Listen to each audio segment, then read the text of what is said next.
Right, got this old Fiesta. Battery's not working. So what I've done, taken the terminals off, taken all the battery stuff out, so I can take this out because nothing's working on it, jump starting, whatever you do, don't work.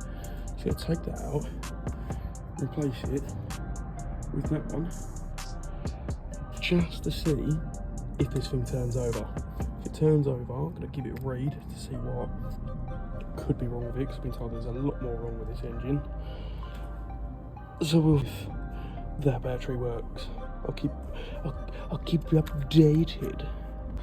Right, finally took the battery out of the Astra. Annoyingly, the bolt here that holds onto the battery, only a 30mm, but when you're an idiot and you forget to bring all your tools because you think it's a simple little jump start job, you gotta get nitty and gritty in the tight area. So I've had to pull that pipe out, push it over here, and I've had to make sure I don't destroy the lambda. I've just been trying to jimmy a spanner in there, but we have in fact got the battery on there.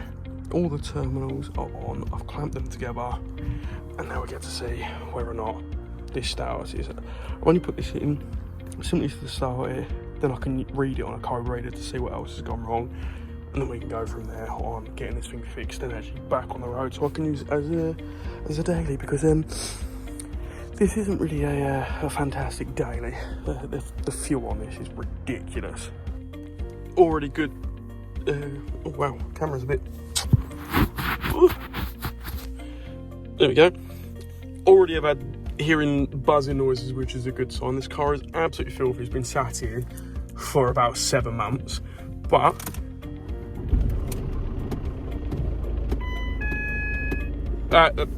it starts, which is a good thing. Fuel we don't care about.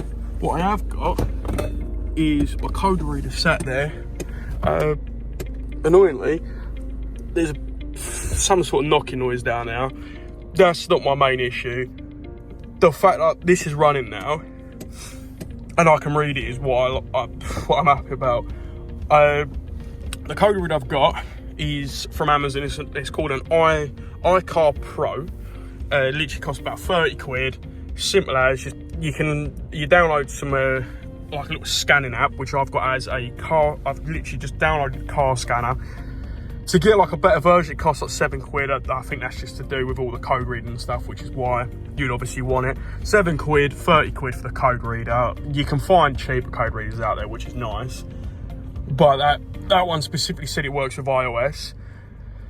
And then you can do all types of things. You can read the dash. You can do all live recordings and stuff on there, and you can also time 0 to 60s and 0 to 100s if that's what you're after. I mean, it's not going to be 100% accurate, but you know, you can get roughly about what you want.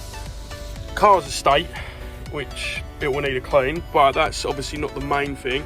I'm going to cut over to the code reader and see what that says.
So after using the code scanner, that's everything that's wrong with the car. Excuse the handwriting's god awful, but that's everything that's been been brought up on the diagnostics to say that that's what's wrong. What you can also do on the app for the scanner is once it throws you up a code, you can actually click on it. It'll take you over to the internet. It'll take you over to it. Possibly will pop up with a YouTube video. You can instantly just watch it, whatever, or you find all your information out. Pretty damn cool. So then, simple little things like my one over there. I've done some, obviously done some code scanning because there's issues with it. I've got an ABS light on, engine management light on. All a bit confusing because all of that's come up ever since I I rebuilt the turbo. Rebuilt the turbo like 400 miles ago. And then all of a sudden there's engine management lights come on, ABS lights come on, nothing's happened. Haven't done anything to do with any of that, or that it popped up, but annoyingly it popped up with one of the codes. I was like, okay, let me click on that, and it come up as the math sensor. The math sensor's either blown or there's something in it that's obviously stopping the sensor from actually working or getting a better reading. And took me over to some bloke's video. Simple as he just, obviously changing the math sensor is not exactly difficult anyway, but he went on to it to show you other things that you can do. There's some electrical spray that you can put on there, spray it will evaporate, hopefully clean it, delete the code, run with the car. If it pops up again, test all of the connections on the math sensor. If everything's all good and reading the voltage it should, then obviously you know it's your math sensor that actually needs to be replaced. There's other things that need to be replaced on that car. That's why I'm hoping to get this started, get this repaired, then I can take that off the road, get that repaired, and then we're all sweet. Obviously videos and stuff will be coming. It won't be frequently because I'm not minted. So I'm not going to be able to throw loads of money, like a load of money out on it straight away, but the whole idea is to get the engine fully rebuilt because it's at nearly 105,000 miles, so engine rebuild needs to happen. There's some things that need to be upgraded anyway. I'll go all over that in another video because I want to do a video on the actual car itself. There's some things that I've got for the car that were fitted before, but I've taken off because, like, for instance, side skirts. It's an absolute pain to lift the car up on an actual lift with the side skirts on, so I had to take them off to get some work done to it. Not an issue. They're sat ready to go on. I've destroyed a splitter that I'm planning on remolding, so that'll be a nice little video.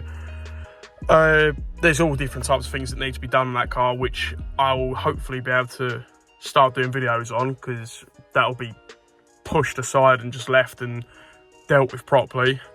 So yeah, that'll be cool. I'll hopefully at some point get a video up on everything that I've done to the car, plan on doing to the car, and what needs to be done. I'll do the whole diagnostics thing again, and then we'll go through that. I've already written up on my notepad actually on things that I have done, and there are things that I am planning on doing to the car, which are just as simple as there's quite a lot of things that I want to do to it, but at least don't stop. Let's be honest, once you start modding a car, you can't stop. Everything just comes, and you want to make it better, you want to make it quicker, and that's my plan. My plan is to get that eventually to 600 brake is my plan. It's currently sat at 300, so I've got a long way to go, and there's a lot that needs to be done to it. But hopefully it won't take too long, because I want to get that up as a show car by next year. That would be the absolute goal. If I could do it, happy days. If not, then maybe the year after. But yeah, anyway, so everything that I wanted to go over and check on this, I've done. This is my first video on YouTube, doing all the car stuff. So hopefully you've enjoyed it. I know it's not a fantastic video. You're looking at a steering wheel the whole time, but eventually things will change and there'll be better content coming out. It's just wanted to try and get this started, and then we'll go into actually fixing the car itself. But anyway, thank you very much for watching, and hopefully I'll see you in the next video if I actually decide to make one.